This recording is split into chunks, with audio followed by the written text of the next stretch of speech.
And I'm Jesse. And we're the Hughes Brothers. So last week we talked about the word evangelism and what it means to go out and tell the good news of what Christ did on the cross.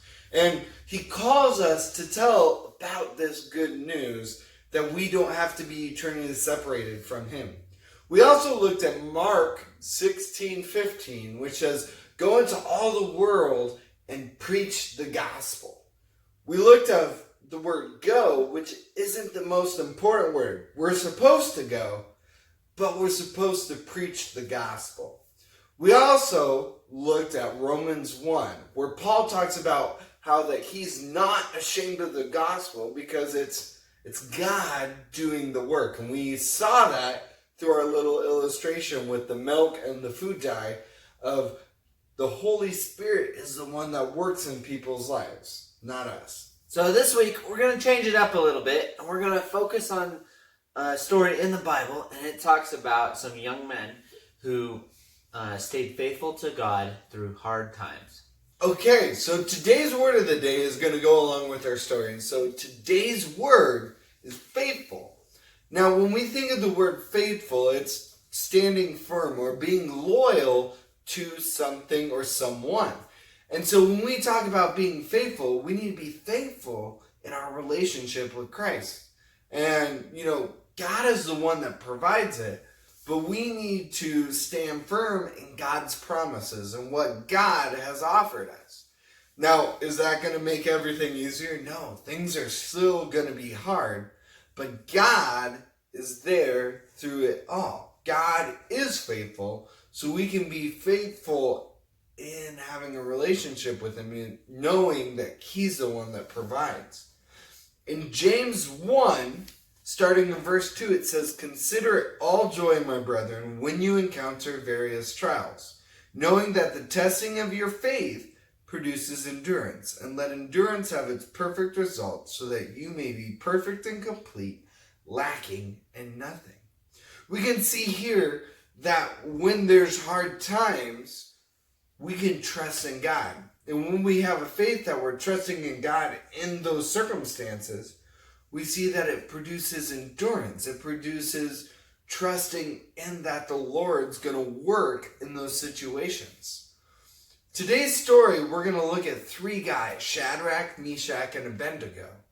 And they had a tough choice of whether they were going to follow God and be faithful to him or go with everyone else because it was the easier way. Okay, so now it's verse time. So our verse today is 2 Corinthians 5:7. And it says, for we walk by faith, not by sight. So what does that mean? So for we walk by faith, not by sight. So the not by sight part means we can't see where we're walking. But we know that God is true, and so we have faith, and we believe in God. And so by walking in faith, we know that what God says is true, and we can follow what he says.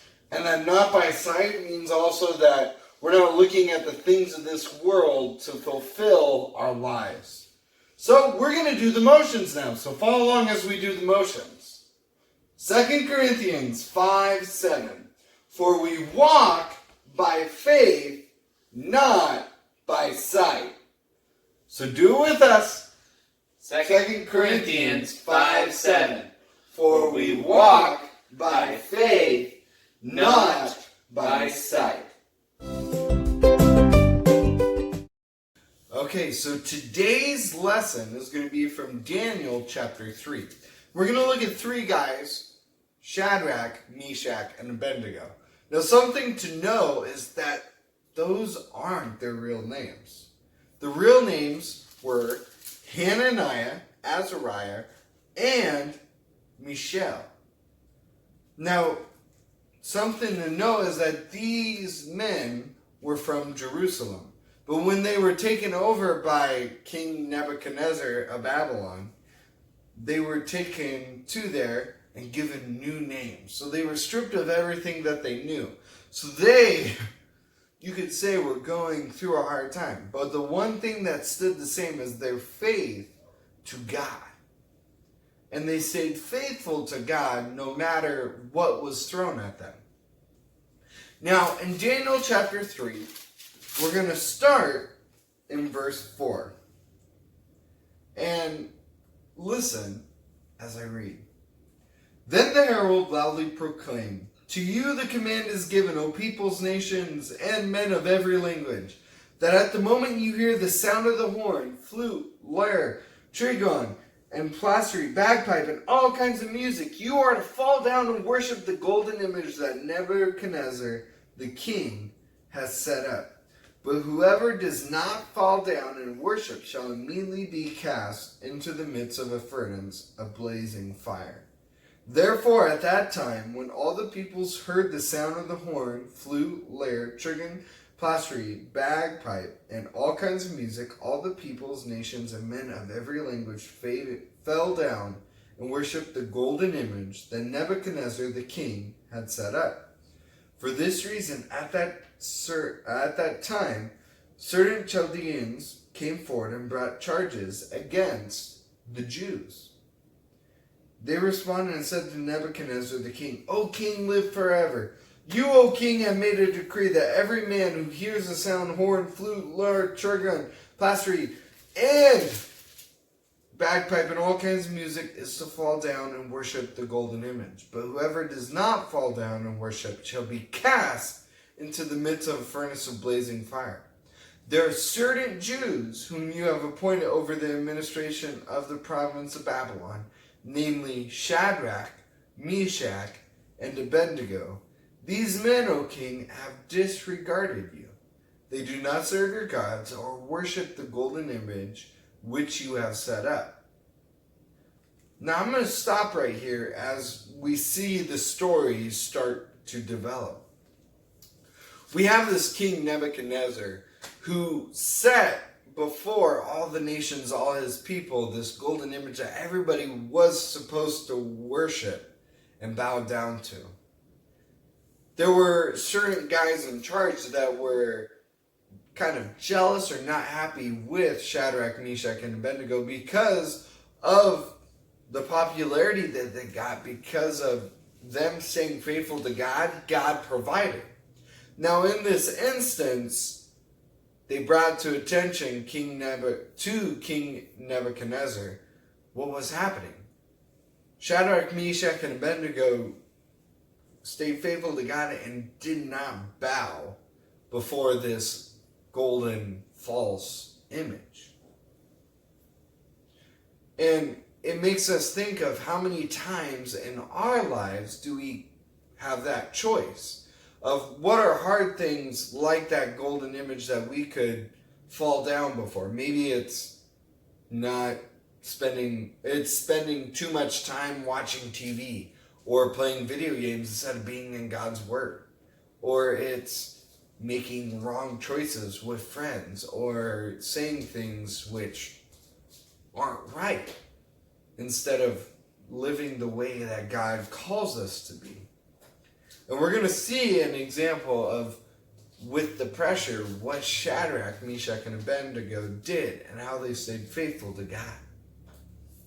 Then Nebuchadnezzar, in rage and anger, gave orders to bring Shadrach, Meshach, and Abednego to him. Then these men were brought before the king. Nebuchadnezzar responded and said to them, "Is it true, Shadrach, Meshach, and Abednego, that you do not serve my gods or worship the golden image that I have set up?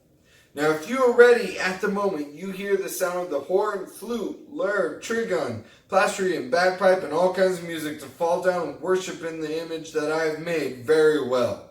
But if you do not worship, you will immediately be cast into the midst of a furnace of blazing fire. And what God is there who can deliver you out of my hands?" Shadrach, Meshach, and Abednego replied to the king, "O Nebuchadnezzar, we do not need to give you an answer concerning this matter. If it be so, our God whom we serve is able to deliver us from the furnace of blazing fire. And he will deliver us out of your hand, O king. But even if he does not, let it be known to you, O king, that we are not going to serve your gods or worship the golden image that you have set up." This was the response from Shadrach, Meshach, and Abednego. They knew God was going to provide for them even if they did die.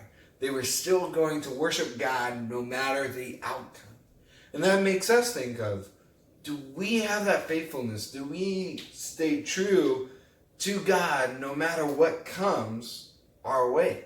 And that comes in time by knowing that God keeps his promises. God is faithful.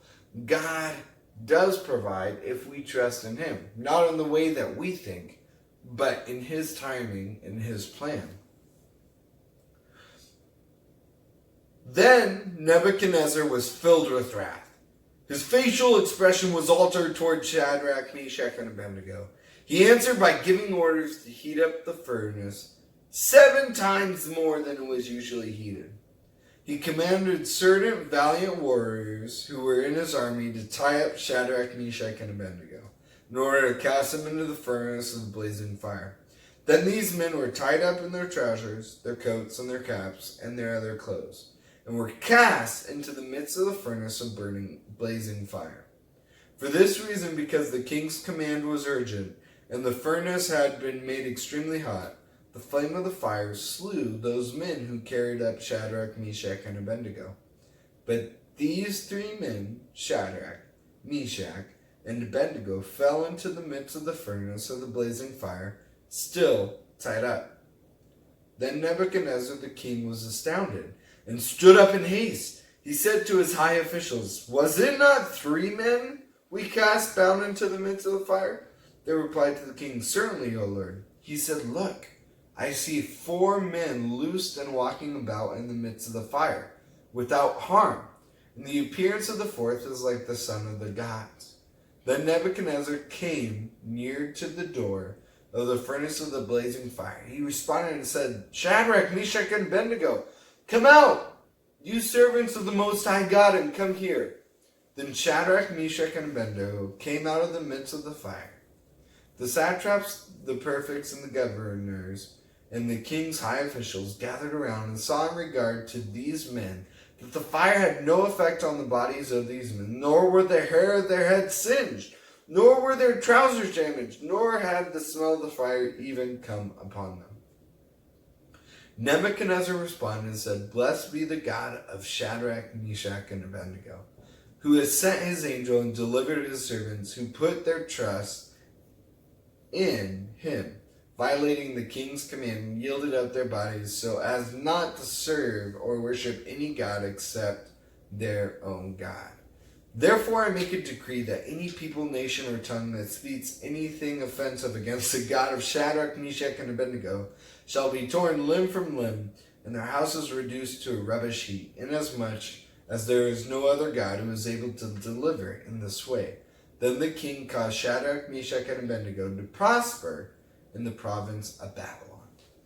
As we can see, what was intended for evil turned out for good in Shadrach, Meshach, and Abednego's case. And it was because they were faithful. They weren't something spectacular. They were ordinary men. They were ordinary people like you and me. But they trusted in God. They were faithful, knowing that God would provide even if they did die. But God did provide in great ways. They were saved through the fire. And through that, of them being faithful, others got to see God's glory and got to hear the good news. And King Nebuchadnezzar, who didn't believe in God and wanted them to worship other gods, was like, "Whoa, this guy's pretty powerful." And he put laws intact that if you did anything against God, they would be punished.